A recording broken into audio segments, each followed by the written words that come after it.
In a small town in Texas, nestled between quiet roads and morning bustle, stood a humble yet beloved diner. Its windows steamed from the warmth inside, where the clinking of cutlery danced with the smell of fresh coffee, sizzling bacon, and pancakes swimming in syrup. It was the kind of place where regulars came every morning, where stories were exchanged over coffee cups, and where everyone knew everyone, except, of course, for those who lived outside the warmth of society. Among the waitstaff was Maria, a young woman in her early 20s. She was known not just for her efficiency, but for her radiant smile, her gentle voice, and the way she treated every person who walked through the doors like family. She came from humble beginnings, and maybe that's why she carried herself with such compassion. Life had taught her the value of kindness, not in grand gestures, but in small, sincere moments. That morning began like any other. The regulars had taken their usual booths, placing familiar orders without needing menus. The coffee pots were half empty already, and the kitchen was running full steam. Maria moved gracefully from table to table, refilling cups, exchanging smiles, and remembering how Mr. Garcia liked his toast just slightly burnt. Then the front door creaked open. A cold gust of wind entered, followed by an elderly man who looked like he had weathered more storms than anyone could count. His coat was torn, his shoes barely held together by thread, and a long gray beard covered most of his solemn face. He leaned heavily on a worn wooden cane, each step slow and deliberate, as if the world pressed down on his shoulders.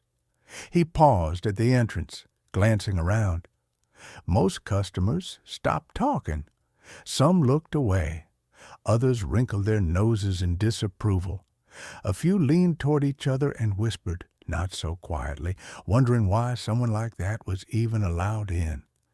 It was clear he didn't belong, not in their eyes at least. Despite the tension, the man slowly made his way to a table in the center of the room and sat down. It took effort. His knees shook slightly and he exhaled heavily, clutching his chest for a moment before resting his hands on the table. Maria noticed the silence and turned to look. When she saw the man, her expression didn't change. She didn't hesitate.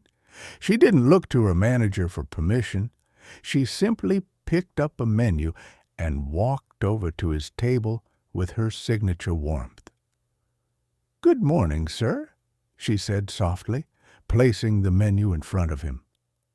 "My name is Maria. If you need anything at all, I'm here to help you." The man looked up slowly, surprised. His eyes were tired, but in that moment something flickered inside them. Confusion first, then gratitude. He was used to being ignored, cast aside, or barked at to leave. But this young woman saw him, spoke to him, treated him like a person. A few customers began to murmur again, complaining quietly about the smell or the fact that they had to eat next to a bum. One even motioned to the manager, whispering angrily, but Maria, overhearing them, stood her ground with grace. "He's a customer, just like anyone else," she said when the manager approached her, "and he deserves to eat in peace." The manager scowled. "Fine, let him eat. But if he can't pay, the meal's coming out of your paycheck. I'm not running a charity here." Maria didn't flinch. She looked back at the old man and smiled again. "That's fine. A hot meal is something no one should ever be denied." The old man scanned the menu for a moment and finally ordered a simple breakfast: pancakes, eggs, bacon, and a hot cup of coffee. Nothing fancy, just something warm. Maria placed the order, brought it out with care, and checked on him, as she would with any other guest. She refilled his coffee when it got low and asked how he liked his food. She never showed discomfort or pity, only genuine kindness. As he ate, the man relaxed. For the first time in a long while, he felt safe, seen, human. He wasn't invisible here, and for those few precious minutes, the world felt just a little softer. When he finished, Maria came back to collect his plate. "Don't worry about the bill," she said gently, placing her hand on the table. "This one's on me." The man blinked. His hands trembled slightly. His eyes welled with tears. He opened his mouth to speak, but could only nod. Words failed him. Gratitude overwhelmed him. He got up slowly, thanked her with a silent bow of the head, and quietly made his way out of the restaurant, disappearing into the cold morning. Maria turned back to the table to clean up. That's when she saw it. Lying beside the empty plate was a $100 bill, folded neatly. Next to it was a business card and a napkin with handwritten words. Curious, she picked up the note first. The writing was careful, elegant, slightly shaky from age. "Dear Maria, I have great respect for you, and I can see that you respect yourself too. That's clear in the way you treat others. You've discovered something many people never will. The true secret to happiness is kindness. Your compassion, your warmth, they will carry you far in life. Thank you for the breakfast. But more than anything, thank you for your smile and your humanity." Maria stood frozen, heart pounding. She turned over the business card. Her eyes widened in disbelief. It belonged to the owner of the restaurant, the very man who had started the business decades ago.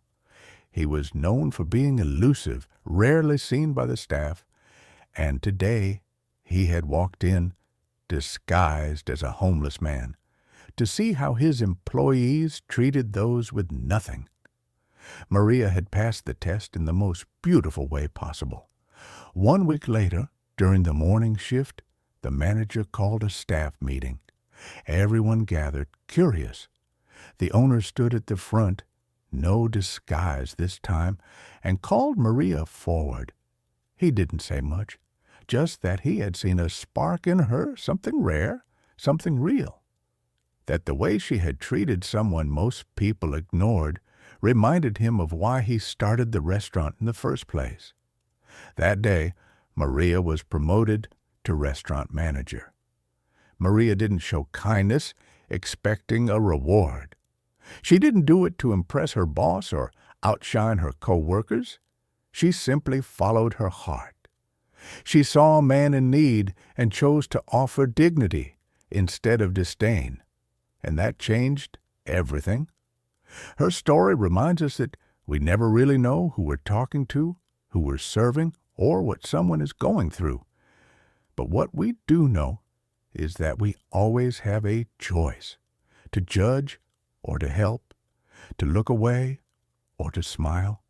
Would you have served the man, sat him in the center of the room, defended his right to eat, or would you have turned away like so many others?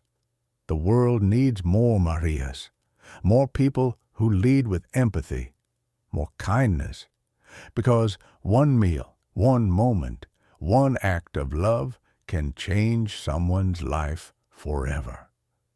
If this story touched your heart, share it.